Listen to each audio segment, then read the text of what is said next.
shady spot over there while Jimmy waits for the bus. Senator Tom Atta is a chairperson for the Legislative Committee on Transportation, which has oversight of the mass transit services, and it was only appropriate that he partake in this experience. Atta will use a wheelchair because of a perceived paralysis from the waist down. He'll experience a transit ride by taking a usual bus route. He'll board the bus using a lift and be secured onto the bus with their securement system.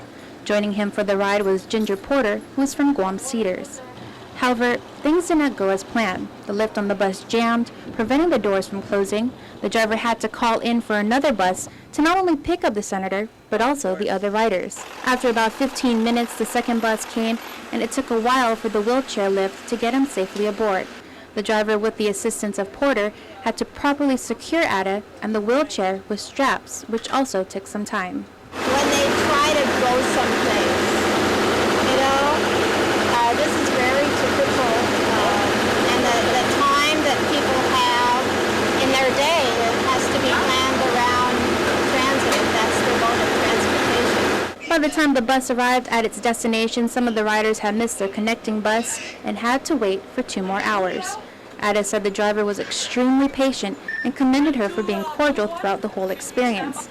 Afterwards, the senator had this to say. Well, I think the experience certainly gives me a much better appreciation for what persons with disabilities have to go through. From the time that the first bus came to pick me up over behind the GCIC, it took us an hour to get over here because things just happen. The experience was really meant to highlight the issue of inadequate public transportation services for individuals with disabilities, and the senator saw just that. I think if I had to put up with this every day, I don't know that I would have had the patience and the stamina to endure this sort of service. So I think as a result of this experience, this is just one experience, but now that it's given me a better appreciation, I know that our mass transit service certainly needs a lot more attention. Reporting for Guam's News Network, I'm Jonah Gancharfis.